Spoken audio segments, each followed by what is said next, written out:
सिद्धः सिद्धाश्च सिद्धेश्वर आचार्यासीन शासनोन्नतिकरः पूज्योपाध्यायकः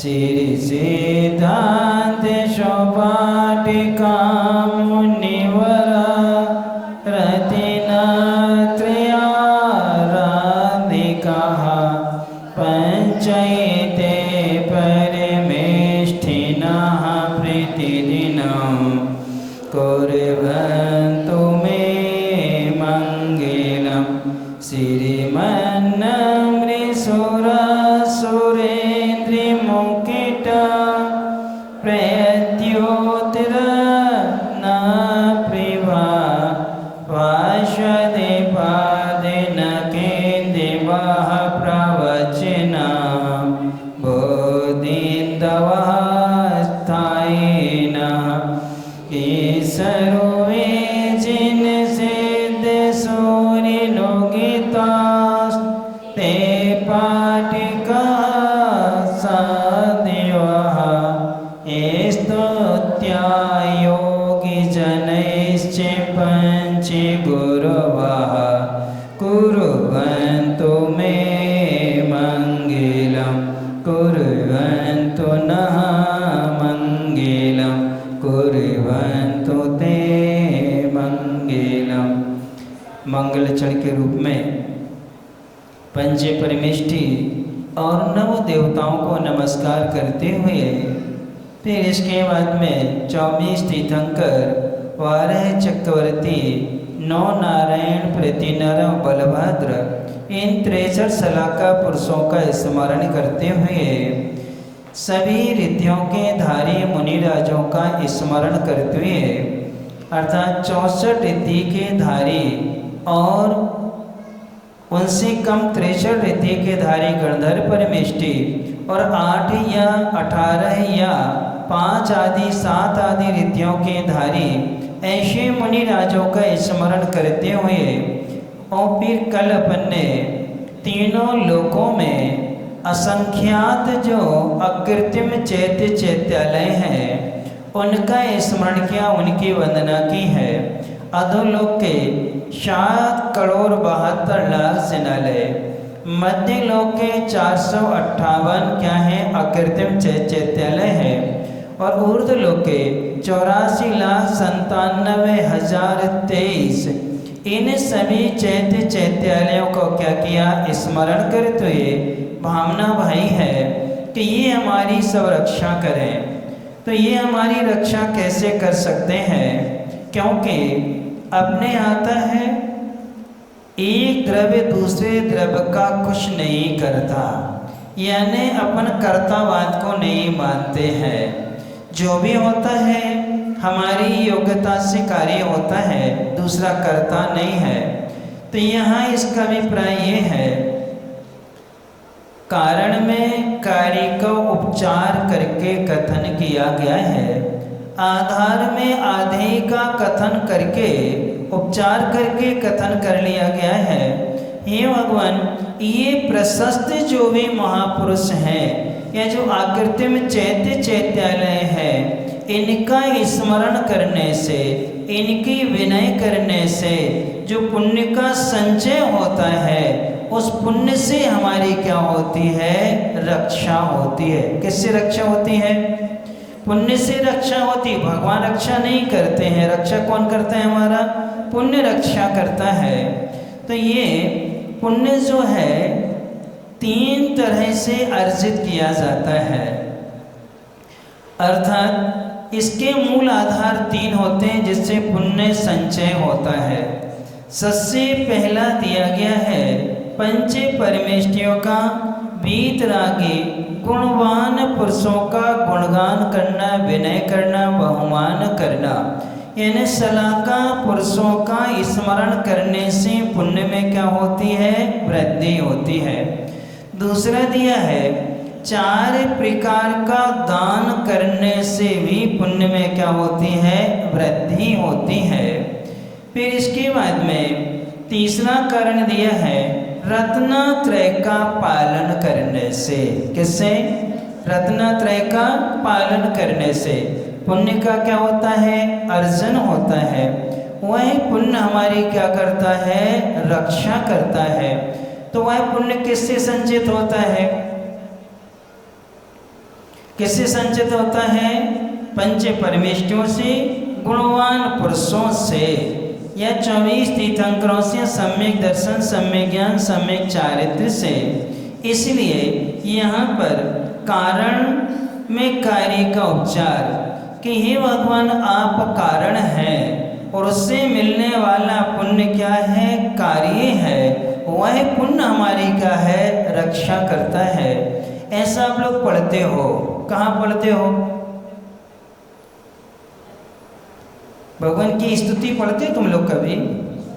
मुझ कारज के कारण सु आप, काय में पढ़ते? सकल गे ज्ञायक तदपि निजानंद रश्ले। ये जो स्तुति है जनेन्द्र भगवान के, इस स्तुति में दूसरे छंद में आ जाता है कि हे भगवान मुझ कारज, मुझ में जो 100 परिणाम हुए हैं, जो कार्य मुझ में हुआ है उसमें कारण कौन है? आप हैं।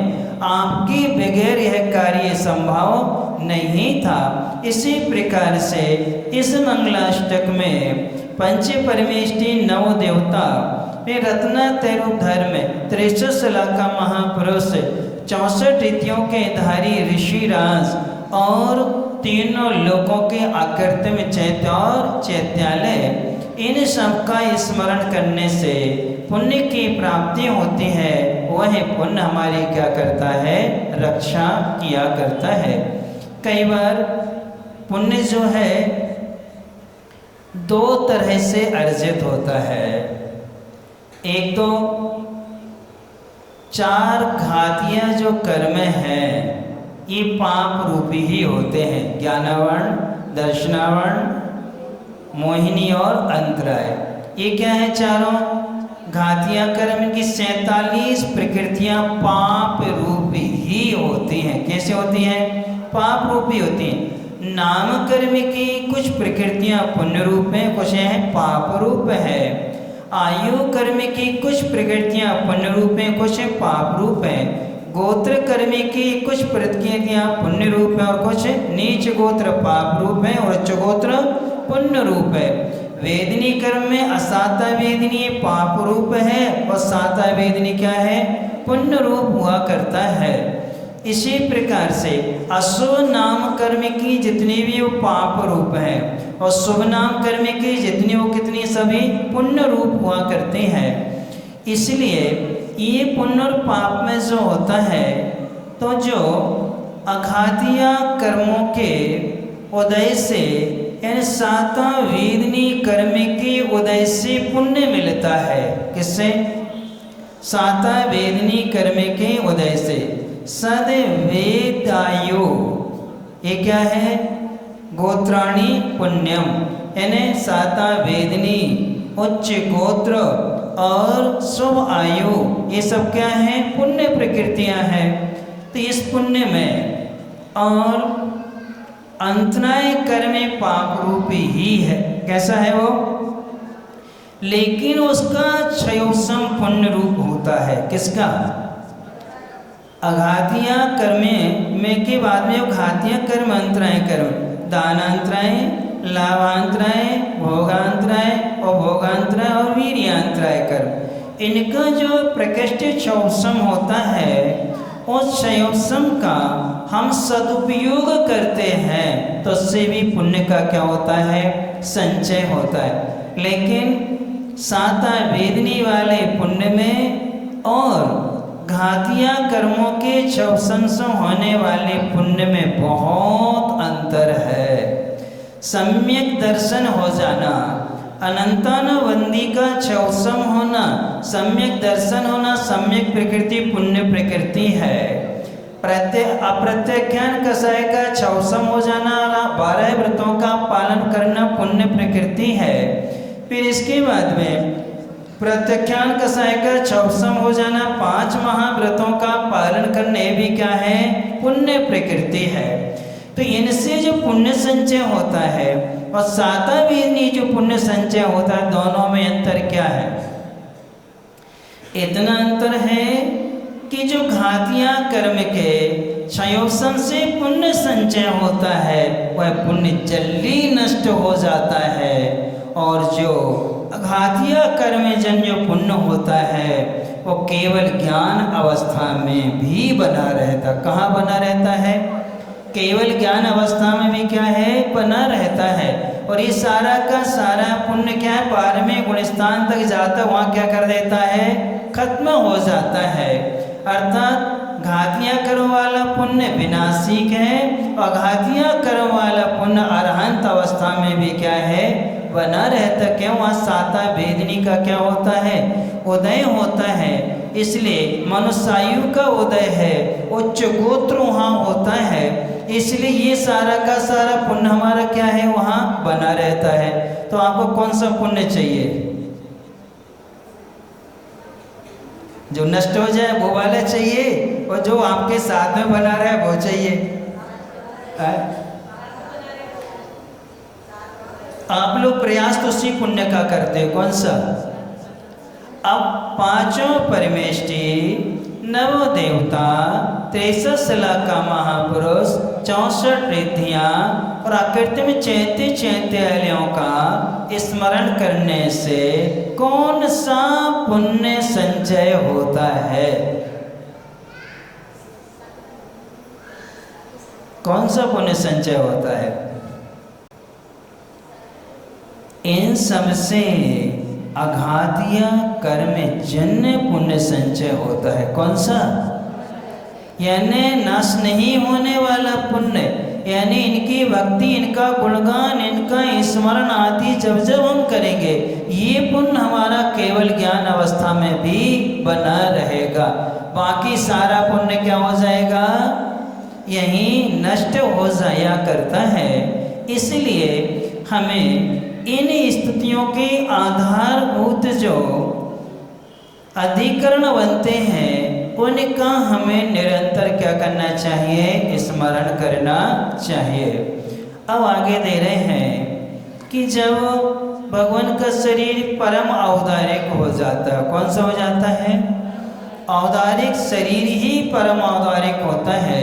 इस शरीर के जब 18 दोष नाश हो जाते हैं, उन दोषों के नाश हो जाने से ये शरीर कैसा होता है, परम औदारिक। परम औदारिक शरीर में विशेषता ये है कि इस स्फटिक के समान निर्मल हो जाता है। किसके समान? यानी ये किसी की दृष्टि में आकृति दिखेगी, लेकिन ये है कि ये बाधक नहीं बनता है, इसलिए उनकी परीक्षाई नहीं पड़ती। किनकी? जबकि उनका शरीर पुद्गल है। कैसा है? अभी पुद्गल है। औदारिक शरीर नाम कर्मी का उदय है, वज्र वृषभ नाराज सहनन है, इन सब का उदय है। इसके बाद भी क्या नहीं पड़ती, उनकी परीक्षाई नहीं पड़ती। किसकी? अब एक स्फटिक लाना, इस स्फटिक को रख देना, इस स्फटिक की कभी भी क्या नहीं पड़ती, परीक्षाई नहीं पड़ती। रत्न जो होते हैं, रत्नों की कभी क्या नहीं होती है, परीक्षाई नहीं पड़ती है। जबकि दीपक की परीक्षाई होती है। सबको प्रकाशित करेगा, लेकिन उसके नीचे क्या होता है, दिया तले, जैसा तलवाड़ा वालों के लिए। कहाँ है? हम स्वयं क्या है, अंधकार में, और दूसरों को क्या है, हम बतला रहे हैं। इसलिए आचार्यों ने रत्नों का उदाहरण देते। किसका देते हैं?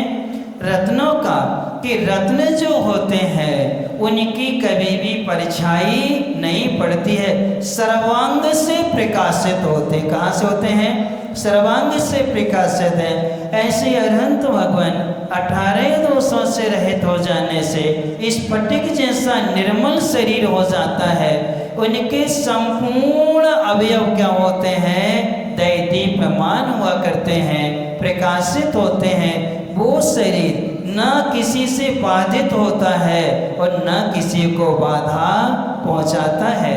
जो बाधित होते हैं या बाधा पहुंचाएंगे वहाँ परछाई पड़ेगी, और जो न बाधित होते न बाधा करते उनकी परछाई नहीं पड़ा करती है। इसलिए हमें अरहंत भगवान की स्तुति करने से ये पुण्य क्या है, हमें मिल जाया करता है। अब ऐसे परमावतारिक शरीर का जब विनाश होता है, क्या होता है? विनाश। विनाश कहने में आता है, लेकिन वे परमाणु जितने पुद्गल बहुत शुद्ध होते हैं, क्या होते हैं वो? दोषों से क्या है? 18 दोषों से रहित शुद्ध परमाणु होते हैं। वो परमाणु जिस भूमि पर बिखरते हैं उसका नाम कहलाता है सिद्ध क्षेत्र। क्या होते हैं? अरहंतों के या तीर्थंकरों के शरीर के जो परमाणु होते हैं वो अत्यंत शुद्ध परमाणु होते हैं। वो शुद्ध परमाणु नष्ट नहीं होते, पूर्ण कलन को प्राप्त नहीं होते हैं। ऐसे वो अवयव जहाँ बिखरते हैं उसका नाम क्या कहलाता है? सिद्ध क्षेत्र कहलाता है।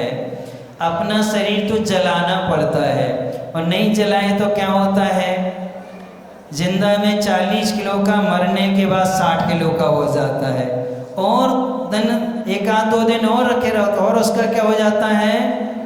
और फिर क्या आने लगती है? गंधादि आती है। लेकिन भगवान के शरीर का जैसे केवल ज्ञान के बाद जितने समय तक रहना रहते आयु कर्म जब तक है, जैसे मोक्ष होता है उनके सारे के सारे परमाणु उसी स्थान पर क्या हो जाते हैं? बिखर जाते हैं। उन परमाणुओं को अशुद्ध करने वाला कोई भी कर्म में विद्यमान नहीं रहता। क्यों? ज्ञानवर्ण, दर्शनावर्ण, मोहिनी और अंतराय। अपने शरीर के जो परमाणु हैं, इन परमाणुओं को अशुद्ध करने वाले यदि कोई है तो वो कौन है? मोहिनी कर्म। कौन सा कर्म? एक मोहिनी कर्म ऐसा कर्म है कि जो हमारे शरीर के परमाणुओं को कभी शुद्ध होने नहीं देता है।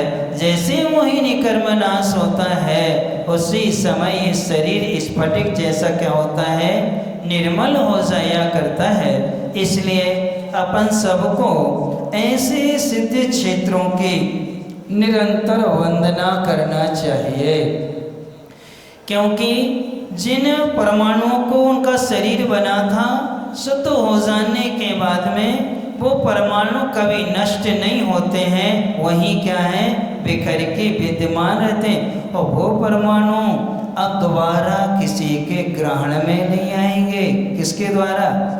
अनंत भगवान के शरीर के परमाणु किसी के ग्रहण में नहीं आया करते हैं। क्यों? वो कैसे हैं?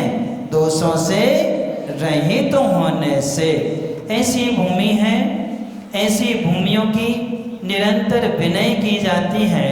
यहाँ पर अशुद्धि आदि कभी की नहीं जाती है। उनका स्मरण कर रहे हैं।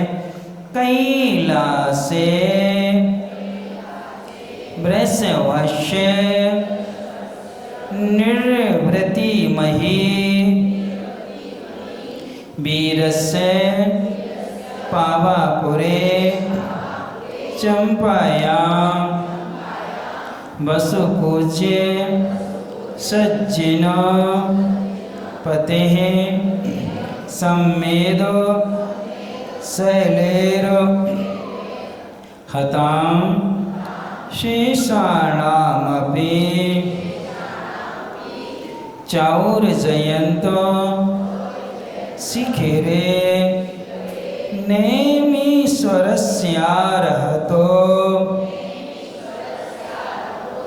निर्वाणा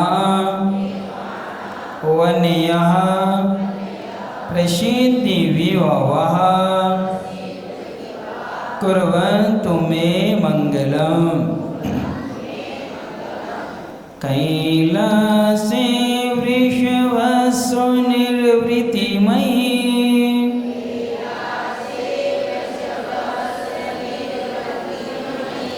वीरस्य पावापुरे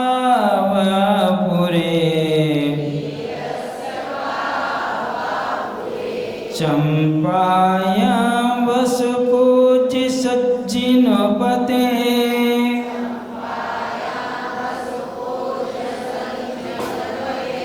सम्मेद शैलेर्हताम्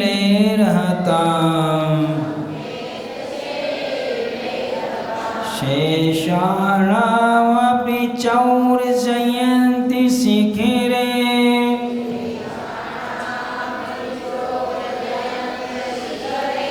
नेमीश्वरस्यार्हतो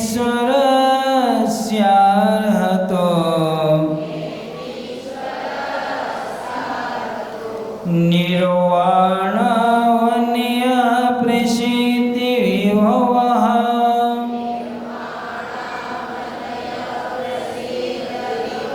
कुर्वन्तु मे मंगलम्।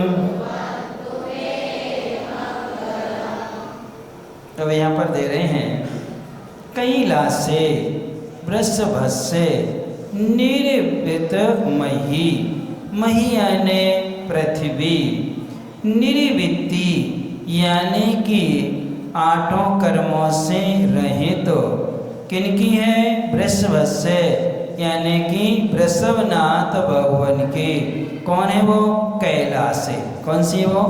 कैलाश पर्वत पर आदिनाथ भगवान ने क्या किया था? निर्वृत्त हुए थे कर्म से ऐसी पृथ्वी। पावापुरे वीरस्य, और वीर भगवान कहाँ से निर्वृत्त हुए थे? पावापुर से। कहाँ से हुए थे? पावापुर में। चंपायाम, चंपा नाम की नगरी में वसु पूज्य अर्थात वसु पूज्य के पुत्र कौन थे? वासु पूज्य थे। ऐसे वासु पूज्य भगवान जिन्हें पते हैं, जो जिनों के स्वामी थे, वो चंपापुर से क्या हुए थे? निर्वृत्ति को प्राप्त हुए थे। सम्मेद शैले अर्हताम, और संवेद नाम के शैल पर्वत से यानी संवेदाचल से अर्हताम बहुत सारे अरहंत क्या हैं? मोक्ष गए हैं। शेषाणाम अपि, और शेष जो तीर्थंकर बचे हैं वो कहाँ से गए हैं? संवेद शिखर से मोक्ष को गए हैं। च और ऊर्जयंत शिखरे, ऊर्जयंत पर्वत की शिखर में नेमीश्वर अर्हता, नेमीनाथ भगवान कहाँ से गए हैं? ऊर्जयंत पर्वत के ऊपरी भाग से शिखर से कहाँ गए हैं? मोक्ष गए हुए हैं। ऐसे निर्वाण अवनयः, अवनिया ने पृथ्वी होता है, और फिर ऐसी निर्वाण अर्थात ऐसी पृथ्वियाँ जहाँ से निर्वाण हुआ है। वाण का अर्थ होता है जन्म, वाण का अर्थ क्या होता है? जन्म। निर्याण निकल गया है, अर्थात अब उनका दोबारा कभी जन्म नहीं होगा। ऐसी निर्वाण भूमियाँ प्रसिद्धि विभवः, कैसी वो? प्रसिद्ध हैं। उनका वैभव भी कैसा है? प्रसिद्ध है। वैभव से लेना ही यहाँ पर वहाँ पहुँचते साथ में सारी व्याधियाँ आदियाँ क्या होती हैं? दूर हो जाती हैं। क्यों होती हैं? क्योंकि वहाँ पर निर्दोष परमाणु विद्यमान है। कौन है?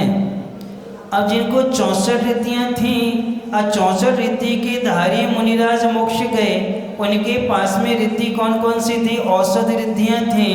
औषध रिद्धियाँ वाले जो परमाणु थे, वो परमाणु कहाँ विद्यमान रहेंगे? उस पृथ्वी पर रहेंगे। वो परमाणु कभी नष्ट नहीं होते हैं। उनके प्रभाव से हमें कोई भी बीमारी वहाँ उत्पन्न नहीं हुआ करती है। इस प्रकार से ये उनका वैभव है। वैभव का मतलब होता है जहाँ पहुँच करके सुख शांति का अनुभव हो, आकुलता हमारी मिट जाती है। वही क्या है? इस पृथ्वी का वैभव है। वो प्रसिद्ध है। कैसा है वो? प्रसिद्ध है। ऐसी निर्वाण भूमियाँ हम सबका क्या करें? मंगल करें। हम सबका क्या करें? मंगल करें। तो ऋषभदेव भगवान की निर्वाण भूमि क्या है? कैलाश पर्वत पे। कहाँ पर है? कैलाश पर्वत पर है। फिर इसके बाद में वीर भगवान की कहाँ पर है? महावीर भगवान की पावापुर में। कहाँ है? पावापुर में। पावापुर में भी पद्म सरोवर के मध्य जो तालाब है, उस तालाब के बीच में, क्योंकि भगवान गए थे और जहाँ उस टीले पर बैठ कर के उन्होंने ध्यान किया, उनको वहीं से मोक्ष हो गया। उनके शरीर के परमाणु वहीं क्या हैं? बिखर गए। बहुत सारे लोग आए और आकर के वहाँ की एक एक मुट्ठी क्या ले गए? मिट्टी ले गए। उस मिट्टी से क्या बन गया? वो तालाब बन गया। क्या बन गया? तालाब बन गया। क्यों? उतनी जगह छोड़ दी और वहाँ की सारे लोग क्या कर ले गए? मिट्टी ले लेकर के चले गए, ताकि ये निर्वाण भूमि यहाँ से मोक्ष हुआ है, यहाँ का हर कण पवित्र है और वो मिट्टी हम अपने यहाँ क्या है? ले जाते हैं। बताओ कितने सारे लोग नहीं गए होंगे? कहाँ पर? भगवान के मोक्ष कल्याण को क्या करने के लिए? मनाने के लिए। ज़्यादा पुरानी बात नहीं है, 2500 वर्ष पुरानी। कितनी? 250, यानी 2500 वर्ष पुरानी, 2500 वर्ष पुरानी क्या है? बात है। तो इस प्रकार से चंपा नाम की जो नगरी है, वो चंपा नगरी में मंदारगिरी नाम का पर्वत है। उस मंदारगिरी नाम के पर्वत पर वासुपूज्य भगवान क्या किया है? मोक्ष को प्राप्त हुए हैं। 5 कल्याणक हुए इनके वहाँ पर। किनके? वासुपूज्य भगवान के पहले ऐसे तीर्थंकर हैं जिनके 5 कल्याण कहाँ हुए हैं? चंपापुर में हुए हैं। गर्भ, जन्म, तप और ज्ञान और मोक्ष। इसके बाद में शीतलनाथ भगवान के आते हैं 4 कल्याण। कितने? 4 कल्याण। गर्भ, जन्म, तप और ज्ञान। कहाँ पर है वो? कहाँ पर है? दर्शन करने गए कि नहीं गए? आचार्य श्री का वहाँ चतुर्मास हुआ है। विदिशा। कौन सी? विदिशा, जिसका नाम था भद्दलपुरी। क्या थी? भद्दलपुरी थी। वो भद्दलपुरी जो है वहाँ शीतलनाथ भगवान के 4 कल्याण पे, गर्भ, जन्म, तप और ज्ञान। मोक्ष हुआ उनको शिखर जी से। ये 4 कल्याण कहाँ हुए हैं? वहाँ विदिशा ने भद्दलपुरी से। अब इसके बाद में एक भगवान और हैं जिनके भी 4 कल्याणक हुए हैं और आचार्य श्री के वहाँ पर 3 चतुर्मास हुए हैं।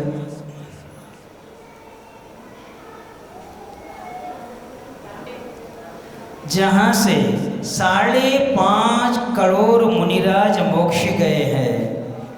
सिद्धोदय, सिद्धचेत, नेमावर। कौन सा? नेमावर में संभवनाथ भगवान का केवल ज्ञान हुआ। क्या हुआ उनका? केवल ज्ञान हुआ।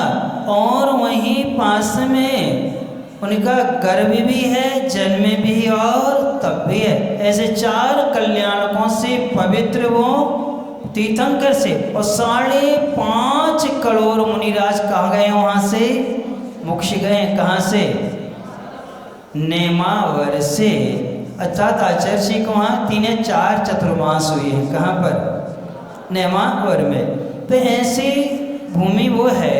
फिर इसके बाद में जो नेमिनाथ भगवान है, वो नेमिनाथ भगवान कहाँ से मोक्ष गए हैं? गिरनारगिरी के उर्जयंत पर्वत से। किससे? उर्जयंत पर्वत से कहाँ गए हैं वो? मोक्ष को क्या है? प्राप्त हुए हैं। उस टोंक के दर्शन करने कोई नहीं जाता, सबसे कठिन है वहाँ पहुँचना। किस पर? उर्जयंत गिरी की जो शिखर है, उस शिखर से कहाँ गए हैं वो? 4थी टोंक जिसे कहते हैं। वहाँ बहुत कम लोग, क्योंकि चढ़ना क्या होता है? थोड़ा सा कठिन है। लेकिन साहस कर लें अपन तो वहाँ जाना जरूरी है, क्योंकि वहीं से नेमिनाथ क्यों यहाँ के ऊर्जयंत के शिखर से गए हैं। कहाँ से गए हैं? शिखर से, यानी सबसे ऊपरी भाग से गए हैं, नीचे से नहीं गए हैं। इस प्रकार से ये तीर्थंकरों की कितनी 4 तीर्थंकरों की अलग अलग निर्माण भूमि होगी। कौन कौन से? आदिनाथ जी, फिर वासुपुर जी, फिर नेमिनाथ जी और महावीर भगवान। शेष 20 तीर्थंकर कहाँ से गए हैं? संवेद शिखर से कहाँ गए हैं? मोक्ष को प्राप्त हुए हैं। ऐसी ये प्रसिद्ध निर्वाण भूमियाँ हम सबका क्या करें? मंगल करें। तो ये मंगल करने की भावना इसलिए भाई जा रही है, ये भूमियाँ अत्यंत पवित्र होती। क्या होती हैं? पवित्र होती। क्यों पवित्र यहाँ की भूमियाँ? क्योंकि परमाणुक शरीर के परमाणु कभी नष्ट नहीं होते। शुद्ध परमाणु कहाँ विद्यमान है? और अपन लोग उसी पर्वत पर क्या करते हैं?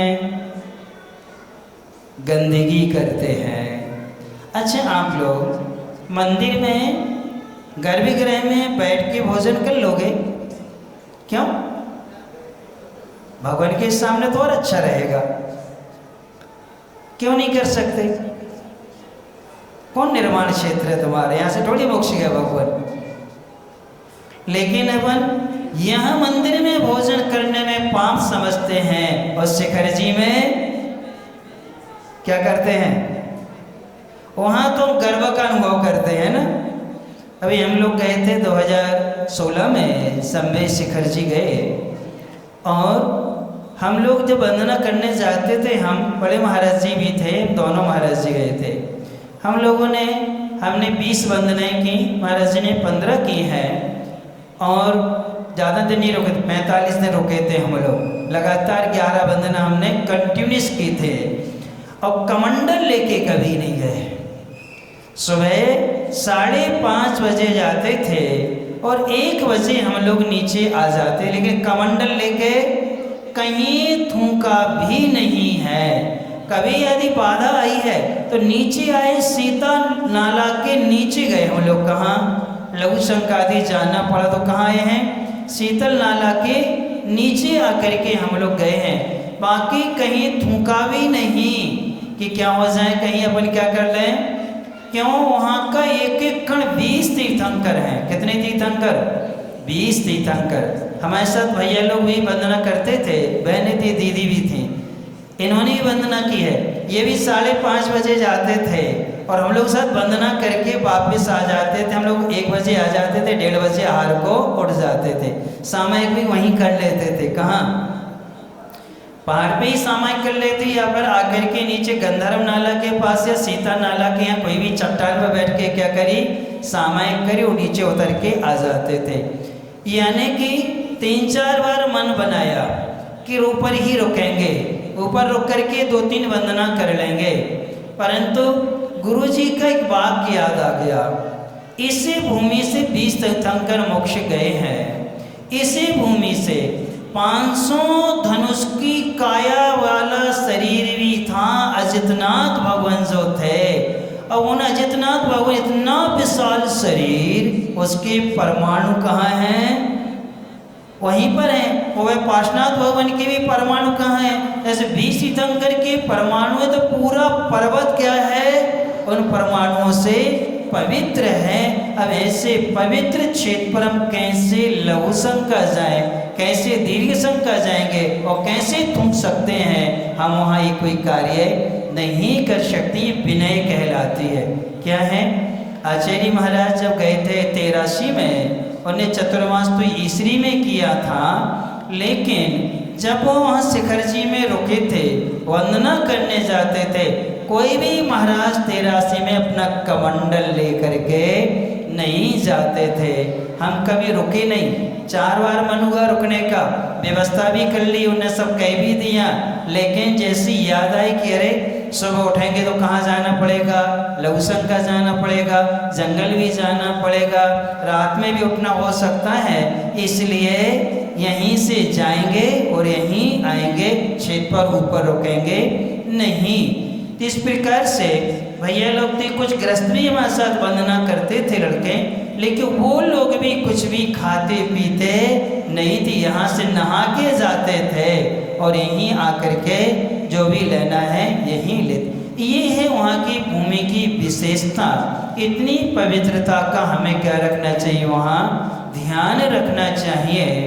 एक बार एक बहन जी थी और उन्होंने कहा चलो जल्दी जा रहे हैं तो अपन चलते। उन्होंने नहाया नहीं, क्या नहीं किया, नहाया नहीं, सूतक थी उनके यहाँ। तो उन्होंने कहा क्या करेंगे, द्रव्य तो चढ़ानी नहीं है, वंदना करना है, तो अपन को तो न चरण छीना है न चावल चढ़ाना है, इसलिए ऐसी वंदना करने क्या है चलते हैं। अब वो वंदना करने जब गए, कलिकुंड पाटना श्वेतांबरों का जो है उसके नीचे एक इतना अच्छा 2 हाथ से इतना लंबा सांप, काला सांप, वो आगे बढ़ा वो सामने आ जाए। और लोग आते थे, सब निकलते जा रहे, सब जा रहे, डोली वाले भी जा रहे, लोग भी जा रहे। वो दीदी आगे बढ़े और वो क्या आ जाता था, सामने खड़ा हो जाता था। आधे घंटे तक वो उनको क्या करता रहा, रोकता रहा। आखिर में हमने कहा पक्का कोई ना कोई बात ज़रूर है। तो हमने कहा क्यों, स्नान करके नहीं आए क्या? हाँ महाराज जी, आज तो क्योंकि हम तो सोचे सूतक है, द्रव चढ़ानी नहीं है, तो हमने कहा चलो ऐसे क्या कर लेंगे। सोचो, यानी उनको ऊपर चढ़ने नहीं दिया किसने। अब ये क्या है वहाँ की पवित्र, तो अपन लोग क्या करते हैं, जूता चप्पल पहन के भी जाते हैं कि नहीं जाते। बहुत सारे लोग अच्छा श्रृंगार करके जाते हैं, है ना, लीपा पोती करके, डंडी पेंटिंग करके जाते हैं, जबकि एक एक कण पवित्र है। वहाँ का क्या है, इतना पवित्रता का वो क्षेत्र है, इसलिए वहाँ की हमें भूमियों का। ऐसी मंदारगिरी में देखा, चंपापुर में हम लोग गए, रुके, रात में हम लोगों ने सोचा ऊपर ही रुकते हैं, ऊपर ही मंदिर में हम लोग क्या है रात में रुक गए। बाकी जो साथ में थे दीदी वगैरह सब लोग नीचे रुके, हम लोग ऊपर रुक गए। और रुकने के बाद में सुबह सुबह से लघु शंकर जंगल जाना था, हम लोग वहाँ से नीचे उतर करके गए। कहाँ गए, नीचे उतर के गए कि ये क्षेत्र पूरा क्या है, पवित्र है, जहाँ भगवान के 5 कल्याणक हुए हैं, इसलिए यहाँ क्या करना।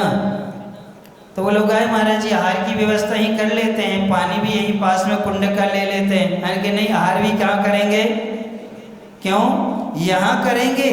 तो हम लोग को तो ठीक है, तुम लोग क्या करोगे, यही भोजन पानी करोगे, सब जूठन भी यहीं फेंकोगे, इसलिए क्षेत्र क्या है, पवित्र है। ऐसी पावापुर में हम लोग 5 दिन रुके थे। वहाँ भी हम लोगों ने क्या है, वंदना करने जाते थे, रुकते कहाँ थे, यहाँ क्षेत्र पर थे।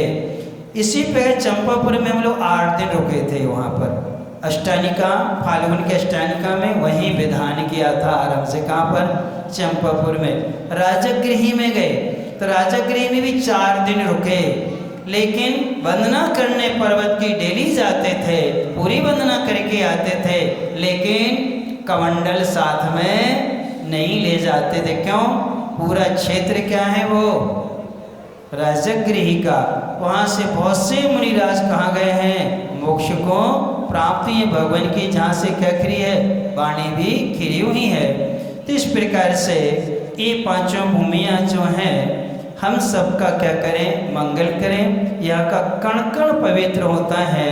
अब ध्यान रखना है, कोई पूछे ये क्षेत्र क्यों पवित्र हैं, तो कह देना हमारे तीर्थंकरों का शरीर परमावतारिक होता है, और उससे परमाणु के शरीर के 18 दोष नाश हो जाने से पूरे परमाणु शुद्ध हो जाते हैं, और वो शुद्ध परमाणु कभी नष्ट नहीं होते हैं। ऐसा हम लोग कहाँ पढ़ते हो, ऐसा कहाँ पढ़ते, हमारा तो ही बता दो हमें क्या करना है। भक्तावर स्तोत्र में ते प्रणवहा, यही शांत राग रुचि भी परमाणु, यानी हे भगवान जिन परमाणुओं से आपकी शरीर का निर्माण हुआ था वे परमाणु उतने ही थे, उससे ज़्यादा नहीं थे, और वो कभी किसी के ग्रहण में नहीं आते हैं, ऐसा मानवतुंगाचार्य महाराज ने लिखा है। तो इस प्रकार से अपन सबको इन क्षेत्रों की पवित्रता को बनाए रखना चाहिए और यहाँ की वंदना करना चाहिए। और निरंतर वैसे जो है सबसे ज़्यादा सिद्ध क्षेत्र जो हैं 35 सिद्ध क्षेत्र हैं। कितने हैं? 35 सिद्ध क्षेत्र। ये तो तीर्थंकरों की अपेक्षा से हैं, बाकी बहुत सारे मुनिराज जिनसे केवली आदि हैं। सबसे ज़्यादा सिद्ध क्षेत्र कहाँ है मालूम है? मध्य प्रदेश में 12 सिद्ध क्षेत्र हैं। कहाँ पर? मध्य प्रदेश में। राजस्थान में एक भी सिद्ध क्षेत्र नहीं है। कहाँ पर? राजस्थान में एक भी सिद्ध क्षेत्र नहीं है। बिहार में एक भी सिद्ध क्षेत्र नहीं है। पहले संवेद शिखर था, वो झारखंड में पहुंच गया। किस में पहुंच गया? झारखंड में पहुंच गया, इसलिए वहाँ पर है, लेकिन बिहार में कोई सिद्ध क्षेत्र नहीं है। महाराष्ट्र में 5 सिद्ध क्षेत्र हैं। कर्नाटक में एक भी सिद्ध क्षेत्र नहीं है। कहाँ पर? कर्नाटक में एक भी सिद्ध क्षेत्र नहीं है। तमिलनाडु में भी एक भी सिद्ध क्षेत्र नहीं है। यानी कि ये बहुत सारी जगह है जहाँ सिद्ध क्षेत्र नहीं है, लेकिन वहाँ पर कल्याण का आदि तो भगवान के क्या है वो ये है, तब आदि उन्होंने वहाँ किया है। ऐसे क्षेत्र हमें क्या है मिलते हैं। तो आप लोगों ने मध्य प्रदेश के 12 सिद्ध क्षेत्रों की वंदना कौन कौन ने की?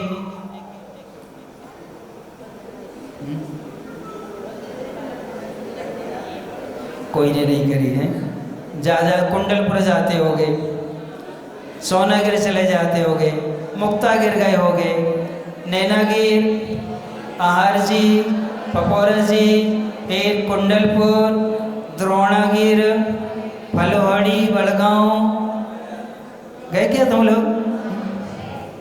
तो जिनने वंदना की होगी तो गिन लेना। अब दोबारा जाओ तो पूरे 12 गिन के आना कि 12 सिद्ध क्षेत्र हैं जहाँ से भगवान कहाँ गए हैं?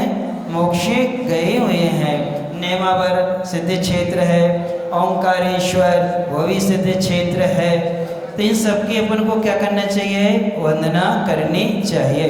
तो इस प्रकार से इन सिद्ध भूमियों की वंदना करने से हमारा तन मन दोनों पवित्र होते हैं, क्योंकि उन परमाणुओं का शुद्ध परमाणु है, उनका अपना तापमान होता है, उन परमाणुओं से आयनीकरण की क्रिया होती है, अर्थात वो परमाणु हम सबको क्या करते हैं? प्रभावित किया करते हैं। इसलिए वहाँ की वंदना अच्छे से करना चाहिए। वो हम सबका क्या करें? मंगल करें। अब अपन चलते हैं कहानी की ओर चलते हैं। कहाँ छोड़ी थी? तो वहाँ पर वो नंदीवर्धन किसान महाराज के साथ में पहुँच गया था। महाराज ध्यान में बैठ गए, वो भी बैठ गया। उसने भी, महाराज दिगंबर थे, उसने भी अपनी धोती और बंडी पहना था, वह उतार के धर दी। जैसे महाराज बैठे थे वैसा बैठ गया। सारी क्रियाएं वैसी करता रहा। महाराज रात में नहीं सोए तो वो भी नहीं सोया। कौन? सुबह सुबह महाराज उठे, लघु शंका आदि करके आए, जंगल आदि से निर्वृत्त होके आए। ये उनके पीछे पीछे चला गया, देखता रहा, वापिस आ गया। महाराज बैठ गए, करीब 10 बज रहे होंगे। अब उसने महाराज से कहा, उठो। कहाँ? आप कहाँ बैठ गए? वहाँ चलो। कहाँ चलो? शहर में चलो भोजन के लिए। महाराज ने कहा, हमारा तो आज उपवास है, मुझे आहार के लिए नहीं जाना। पर हमारा क्या होगा? तो कहले तुम चले जाओ, हमें कोई नहीं पूछेगा। तो महाराज कहे ये ले जाओ। क्या ले जाओ? ये पिछी कमंडल ले जाओ। हमने कैसे आहार किए थे, कैसा देखा, तुम्हें याद है? हाँ हाँ सब याद है, सब पता है। कैसे पिछी कमंडल लेना? एक हाथ में लेना है, एक हाथ ऐसे करना है, बस चले जाएंगे। और देखो मांगना नहीं कोई से, नहीं जैसे आपने करे थे खड़े खड़े हम वैसे ही करें, काय को मांगेंगे? वे तो मना मना के खिलाते हैं, हम काय को मांगेंगे? ऐसा उसने कह दिया। महाराज का जाओ। अब वो गया शहर में। जैसे वहाँ पहुँचा तो सेठ जी परिचित थे, कल अच्छे से कराए थे। उनके यहाँ सुबह सुबह गाय ने बछड़े को जन्म दिया था, इसलिए सेठ जी ने पड़गाहन नहीं किया। क्यों? सुबह सुबह क्या हुआ? गाय ने बछड़े को जन्म दे दिया, वो सूर हो गई उनके यहाँ पर, इसलिए उन्हें रात आत्मा होती तो बात अलग है, सुबह कर सकते थे। अब उसने नगर में घूमा, बहुत सारी चौके लगे थे, बहुत सारे लोगों ने पड़गाहन किया, सब कुछ किया, लेकिन उसने कहा कोई भरोसा नहीं, वही अच्छा था, करेंगे तो। फिर निकले वहाँ से, 3 राउंड लगा लिए, लेकिन वो काय को पड़गाहन करे, और ये वापस चले गए। वापस गए, महाराज ने कहा हो गए? कहीं नहीं, उनने तो बुलाओ ही नहीं। किन्ने? जिनके यहाँ कल हुए थे उन्होंने बुलाया नहीं। जैसे आप लोग सोचते हो इन महाराज के हार तो हो गए, अब दोबारा इनका पड़गाहन ही नहीं करना, छोड़ो चलो चलो। अपने तो क्या हो गए? दिन पूरे हो गए। दिन पूरे हो गए मतलब हमारे तो दिन पूरे हो गए मतलब निपट गए, यानी हमारे तो 4 दिन हो गए, महाराज के हार हुए ना हुए हमें इससे कोई मतलब नहीं है, हमारा तो नहीं, हम तो 4 दिन लगा को सबने लगा लो फुर्सत। अब क्या देखो नहीं रही समाज के लाने, ये अपनी गलत धारणा है। कभी कभी तो मौका मिलता है, बरसों से हम भाव बनाते हैं और हमने 3-4 दिन में पूरी शुद्धि बनाई है, संयोजना बनाई है। ऐसा तो नहीं कि 4 दिन का द्रव्य 6 दिन या 7 दिन तक ना चल पाए, ऐसा तो हो ही नहीं सकता है कि हमारा अपना द्रव्य 4 दिन 6 दिन 8 दिन चल सकता है। तो हमें प्रतीक्षा निरंतर करते रहना चाहिए। जिसका नंबर है तुम अपना पुरुषार्थ करो, हम अपना करेंगे। क्यों? अपना अपना पुण्य होता है। जैसे तुम लोग दुकानें खोलते हो कि नहीं, और कोई की बिक्री न हो गए सो क्या करना भैया? अपनी दुकान बंद कर लेना, इनका बिक जाने दो। क्यों? इनकी दुकान बहुत दिन से क्या नहीं हो रही, चल नहीं रही, बिक्री नहीं, इसलिए अपनी दुकानें सब क्या कर लो। करते हो क्या? ऐसा ही बताओ, करते हो क्या? अपन तो दूसरे की दुकान से ग्राहक को बुला रहे कि तुम्हें तो आ जाओ हमारे यहाँ, उनके यहाँ नहीं जा। देखो धन कमाने में हम कभी विघ्न नहीं डालते हैं, और पुण्य के कार्यों में क्या डालते हैं? विघ्न। तुम बंद करोगे तभी हम लगाएंगे। इससे अंतरायी कर्म कैसा बंद होता है? आपके घर में ऐसी संतान उत्पन्न होगी जो संतान माता पिता की आज्ञा में नहीं रहेगी, अर्थात अपनी ही संतान से उनको क्या होना होगा? कष्ट उठाना पड़ता, दुख उठाना पड़ता है। वो आए, महाराज ने कहा भैया अब तो बैठ जाओ, और वो बैठ गया। जैसा हम कर रहे वैसे ही करना। महाराज का सुनो, अब तुम क्या करते रहते हो कि जैसे आप हिलाते हो हम हिलाते हैं, आप चुप हो जाते हम चुप हो जाते हैं। तब ने कहा ओम नमो अरिहंताणम, इतना उसको बोला, उसको बार बार बोले, उसने याद कर लिया। दूसरा पद, तीसरा पद, चौथा, 5वां पद क्या कर दिए।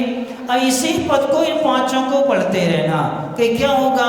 इन 5 को पढ़ने से भूख प्यास नहीं लगती, मच्छर भी नहीं काटते, कुछ भी नहीं होता है, थकान भी नहीं आती है। इन्हीं को पढ़ते रहना। वो बेचारा पढ़ता रहा, बैठा रहा। दूसरे दिन फिर कहा महाराज से चलो। महाराज ने कहा आज भी हमारा क्या है? उपवास है, हम तो आज भी नहीं जाएंगे, तुम्हें जाना है सो चले जाओ। वो गया। सेठ जी आज पड़गाहन करने क्या थे, खड़े थे। अब वो जब वहाँ से निकला और सेठ जी के यहाँ देखा, देख कर के मन तो हुआ कि यहाँ चले जाएं। तत्काल याद आ गया, अरे कल तो हम राजा के महल के सामने से निकले थे। सेठ से ज़्यादा अच्छा भोजन तो महल में मिलेगा, किसके यहाँ मिलेगा? राजा के यहाँ। अब तो अपन कहाँ करेंगे? राजा ही के हार करेंगे। अब वहाँ से निकल गया। अब राजा जी के महल के सामने से 2 बार निकला, लेकिन राजा जी ने पड़गाहन नहीं किया, वापस आ गए। कहाँ गए? वापस आए। महाराज ने कहा हो गया? कहीं नहीं। क्यों? सेठ जी नहीं खड़े थे? आज तो खड़े थे, लेकिन हमारे मन में भाव आया कि सेठ से अच्छा भोजन तो राजा का रहेगा, राजा के यहाँ तो और अच्छी अच्छी चीज़ें होती हैं, इसलिए हमने सोचा राजा यदि देगा तो आहार करेंगे, अन्यथा नहीं करेंगे। उसने विधि ले ली। किसने? देखो नमोकार मंत्र के प्रभाव से। तो महाराज ने कहा कोई बात नहीं, बैठ जाओ। एक ही बार जाना होता है हमारे साथ में, दूसरी बार हम लोग कभी जाते नहीं हैं। बैठ गया और नमोकार मंत्र का स्मरण करता रहा। शाम को महाराज ने अपने अवधि ज्ञान से देखा और देख कर कि अरे इसकी आयु तो मात्र 12 घंटे बची है। कितनी बची है? 12 घंटे की आयु बची इसकी।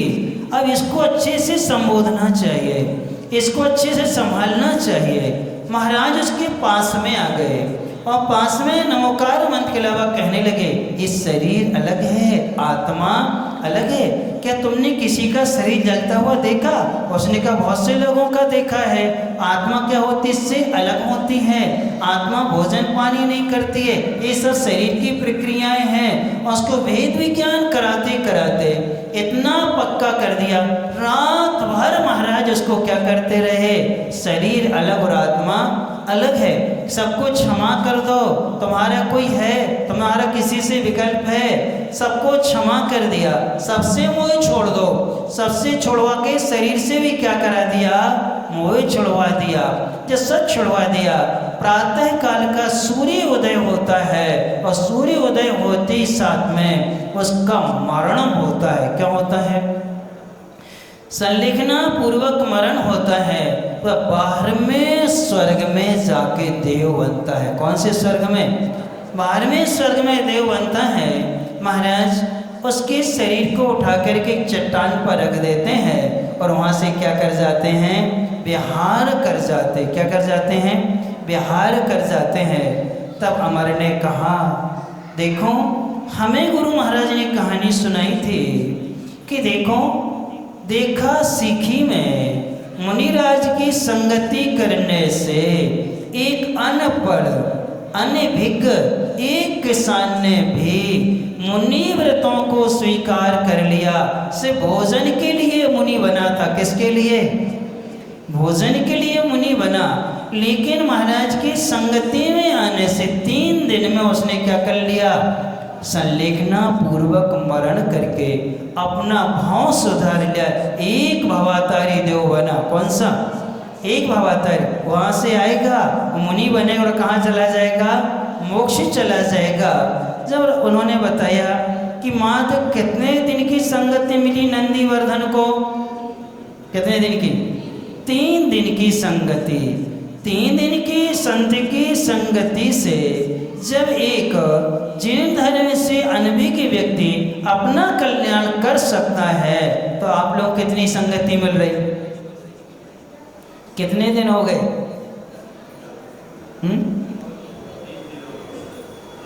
कितने दिन निकल गए आपको संगति मिलते मिलते? अब कितने दिन बचे हैं? इतने याद कर लो बस। हमारे 60 दिन बचे हैं, ज़्यादा नहीं है। 60-65 दिन ही आपको मिलना है लाभ, बस 1 नवंबर तक। उसके बाद में छुट्टी हो जाएगी। यानी कि ये जो स्थितियां हैं, तो हम उस संगति से कितना लाभ ले रहे हैं? इतने दिन में हमने क्या सीखा? किसमें? तब अमर ने कहा, साधु की संगति इत्र की दुकान के समान होती है। हम उस दुकान पर जाएं, वहाँ से कुछ ना खरीदें, इसके बाद भी हमें सुगंध तो क्या है? मिल ही जाती है। ऐसे महाराज के पास जाएं, उनसे कोई शब्द ना बोलें, दर्शन करने मात्र से, उनके आभा मंडल में आने मात्र से हमारे मन वचन का तीनों क्या होते हैं? पवित्र हो जाया करते हैं। तब राजा जी, सेठ जी के ने सोचा, हमारे बेटा ने इतनी अच्छी कहानी सुनाई है और लगने लगा इसका वैराग्य दृढ़ होगा, ये संसार में फंसने वाला नहीं है। इसलिए अब हमारे लिए ज़्यादा प्रवचन नहीं करवाना। यदि ज़्यादा प्रवचन करवाएंगे तो ऐसा ना हो क्या बन जाए? इसलिए अब इसको संसार में फंसाना चाहिए। किसमें फंसाना चाहिए? संसार में फंसाना चाहिए। और सेठ जी ने अपने पुरोहित जी से कहा, पता करो कोई अच्छी सुसज्जित कन्या मिल जाए जिससे हम अपने बेटे का विवाह कर सकें। ये सब बातें उनसे हो जाती हैं। अब वो कन्या का खोज करने के लिए निकलते हैं। 7 चीज़ें वहाँ रखी जाती हैं। ये 7 वस्तुएं हैं, ये 7 गुण जिसमें मिलें उनमें से हम 4 गुण को प्रमुखता देंगे, 3 क्या रहेंगे, गौण रहेंगे।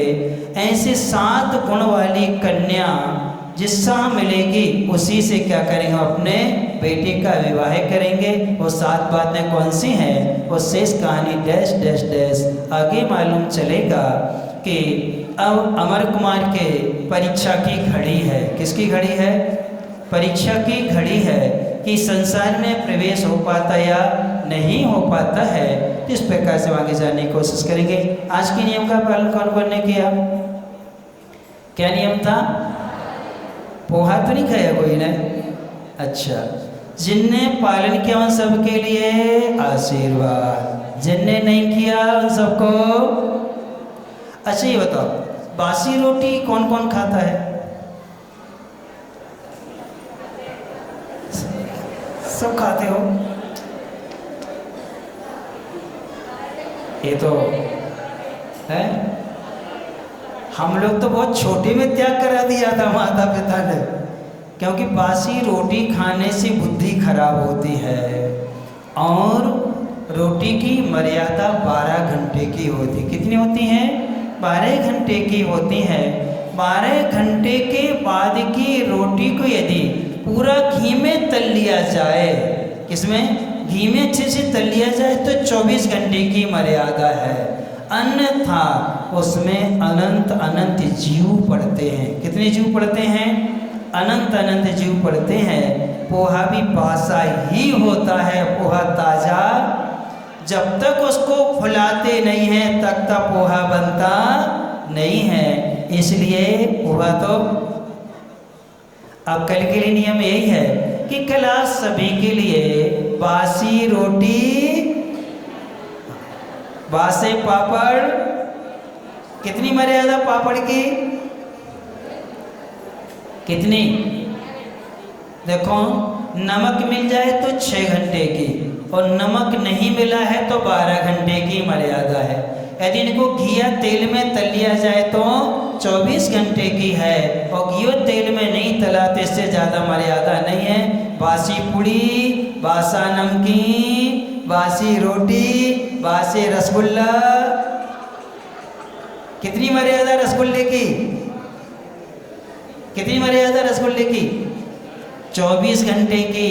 कितनी मर्यादा, 24 घंटे की मर्यादा है किसकी, और पूड़ी की मर्यादा, नमकीन की मर्यादा, ये सब 24 घंटे की मर्यादा कितनी है, 24 घंटे की है। इसलिए बासा नमकीन, बासी पूड़ी, बासी रोटी, बासी रसगुल्ला, इन सब का क्या हो गया।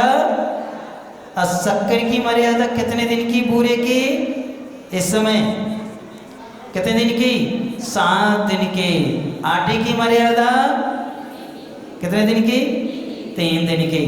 तो अब 3 दिन से ज़्यादा का आटा है तो वो भी ध्यान रखना, इसलिए याद दिला दिया। बेसन भी कितने दिन का, हाँ, इसलिए कल क्या नहीं करना, बासा नहीं खाना, ताज़ा पीस लेना और ताज़ा क्या कर लेना, बना के खाना का अवसर करो। भगवान से प्रार्थना करो कि कल हम बासा भोजन नहीं करेंगे। इस कहानी में आगे आपको मालूम चलेगा कि बासा भोजन करने से हमें क्या फल मिलता है, कौन से कर्म का बंध होता, कैसे उदय में आता है वो।